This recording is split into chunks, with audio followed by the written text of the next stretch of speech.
now down to 25 days for Project Madmac.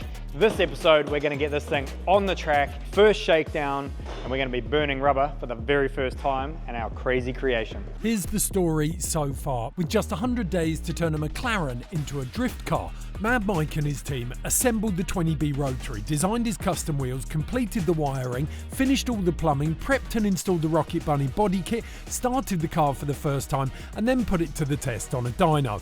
Actually 2 dynos, after maxing out the first one and destroying the McLaren starter motor in the process. Testing today is going to be bloody amazing, isn't it? We've had some incredible results on the dyno yesterday.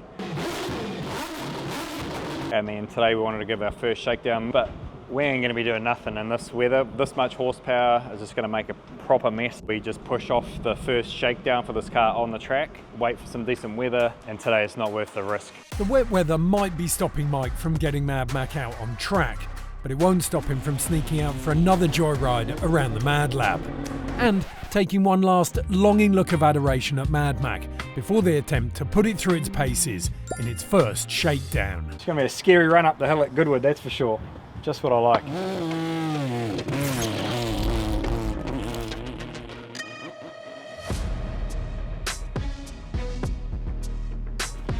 A lot of work, a lot of hours. Finally get to put this thing on the track. I've never even worn this helmet. So this helmet represents my Formula Drift Japan Championship win. Look who's on the front. We've got Bruce McLaren, and I've never worn it. So today, I'm gonna wear it. Right, feels good.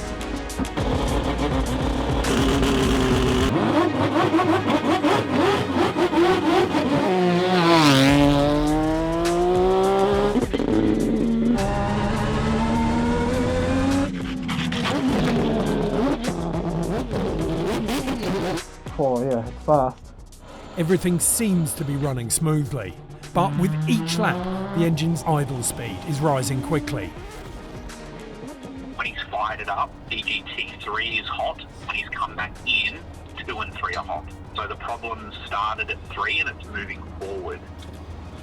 That's a weird one, isn't it? No drifting yet, but we're going back up to the shop because the perks of having your shop at the racetrack. With no way of diagnosing this anomalous behaviour out on track, the first shakedown has come to a sudden end. We don't actually know what's wrong, so right now we're taking off the intake plenum and we're going to have a look inside. Oh, it's bent all the butterflies. The whole lot.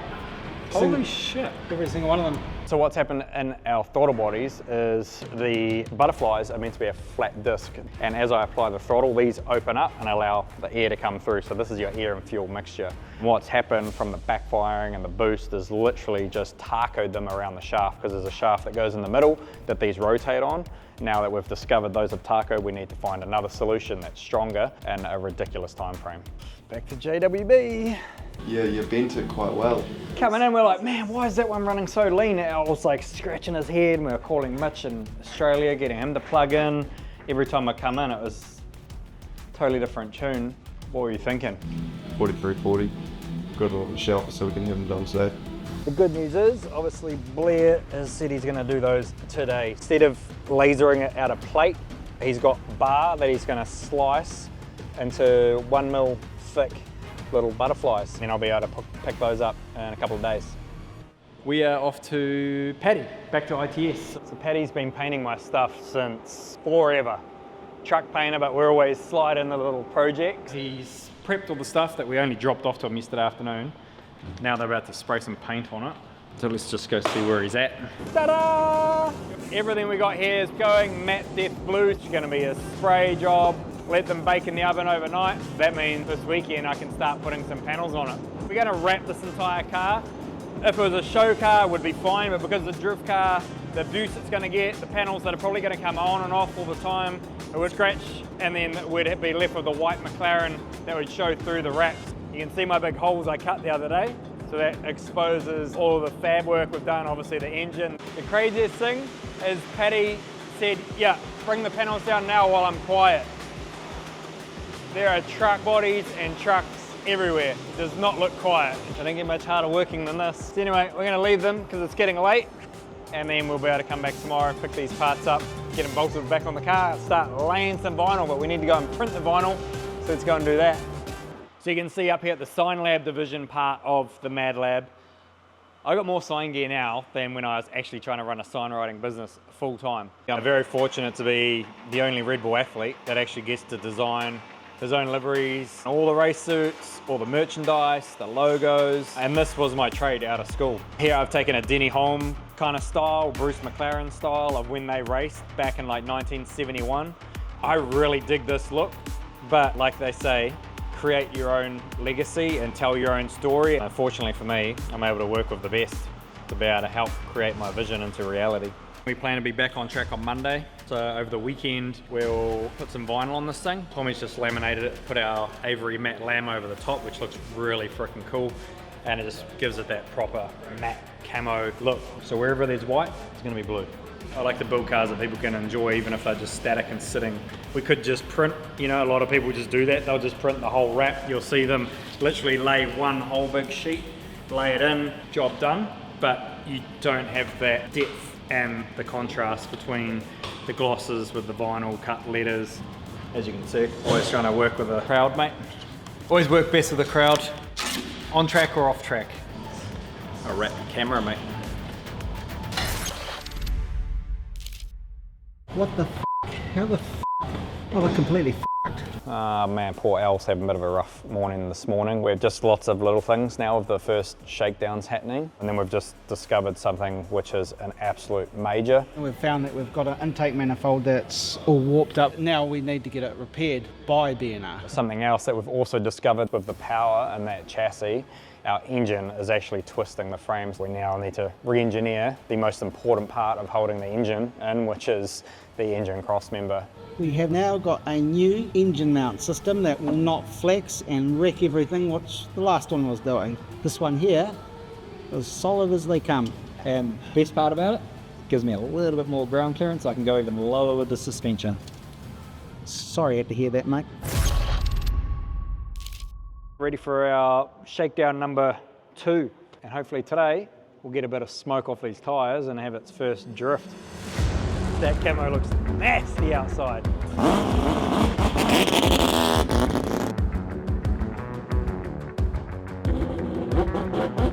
We've got an hour to play with, but we're just going to take this opportunity to have a shakedown and get this thing sideways, see if we get some smoke off these tyres before the rain comes.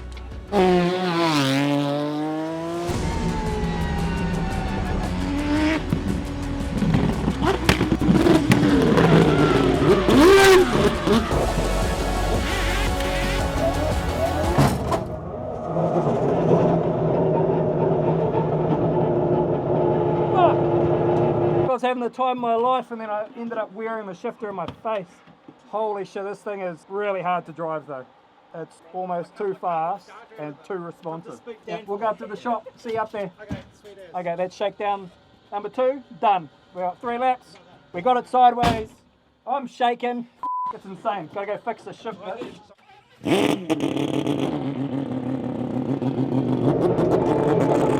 I tell you, this is gonna be the hardest car I've ever driven. It's so fast, bro. I need an airport, I need an airstrip. Get out of the way, man, take manifolds dirty. Look at this and all this stuff. Oh my God. I've never seen them like with a rag, just woo, gotta dry the alloy. Fuck. My precious. Once Alex Precious is dried off, it's time to diagnose the real issue. That is, that frustrating shifter. Our 3D printing was good for nothing. Another part to throw away. And like honestly, I was being as polite as I was being like, even on the clutch, I'm like, whoa, what? Get the footage, get the right here.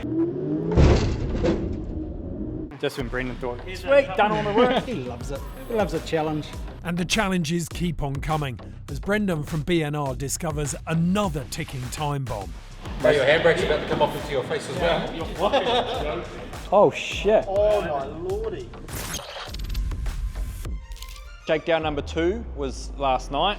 I broke the shifter mount and also the floor mount had a lot of movement with the hydro handbrakes. What we're doing now, dropping the water lines down, we're going to drill through the carbon monocoque, we're going to make up a little plate at the bottom, remount all that, and Brendan's welding up a new mount that we can put the shifter to. While they're under the car, there's yet more bad news. No shakedown this afternoon, so we plan to go for shakedown number 3, which would be lap number 6. And man, Mike, Houston's got a problem. And we've found another problem with our exhaust manifold under heat. Looks like it's starting to droop down. There's no supports on it, and it's a very thin wall tube. The best the team can do to resolve the issue for now is bolt the melting manifold in place and hope that the extra support stops the issue from getting any worse. It's far from an ideal solution, but with a full day of shakedown at Hampton Downs booked for tomorrow, the quick fix will have to do.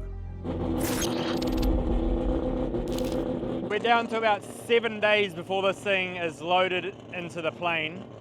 We're going for shakedown number 3, and we've got some good frickin' weather. And having Mitch here again, he's just obviously a magician when it comes to the Haltech. He's rewritten, recoded a lot of things as well. Fingers crossed, legs crossed, steering crossed, everything's crossed.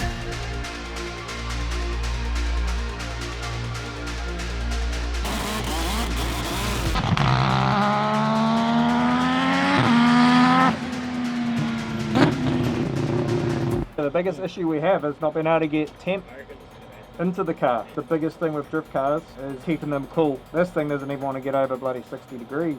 It's crazy. So we've just cut a bit of real estate sign, jam that to block the front radiator, and maybe just the one PWR radiator on the side, it would be enough. It's a good problem to have though.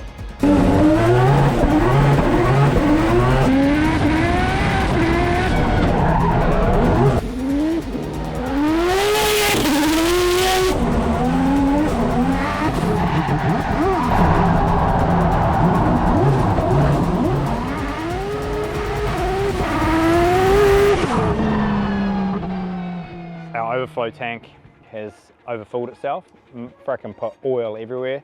Thought it might have been a line, but this is the big frickin' cleanup. Just make sure our oil pressures are okay, and then back into full send. But our first full send lap was insane. I don't even know how to explain it.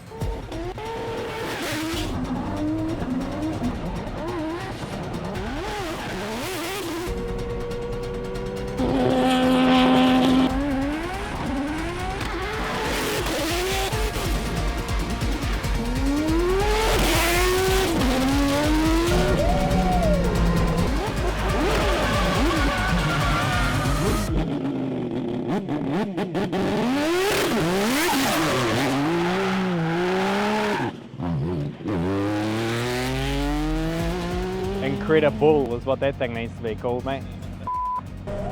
Ridiculous. We're down to like Rad Bull's tyres because this thing literally smokes out a set of R1Rs in one lap.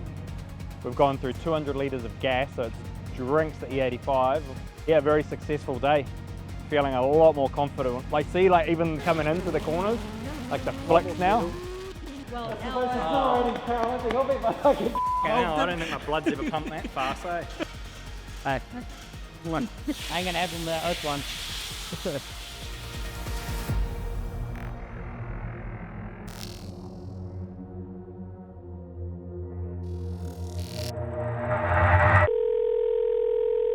Problem is we've got to f***ing fix it. It's all just collapsed.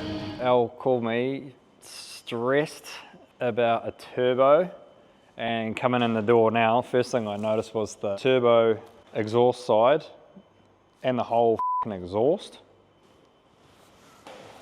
Oh my god. Nightmare. Proper nightmare. Our remedy fix to be able to brace this turbo because of this problem we knew we had with the exhaust manifold. We have actually damaged the turbo. We've got damaged fins. The exhaust housing's also gouged. So now, with 6 days before the plane leaves, I don't know how this is even going to be possible because we need to pull the whole car apart, re-engineer, refabricate an entire exhaust turbo manifold. It then has to go to the dyno. We have to retune the entire car. So we've got a lot on our plate now. More sleepless nights, and yeah, this plane, it ain't waiting for us.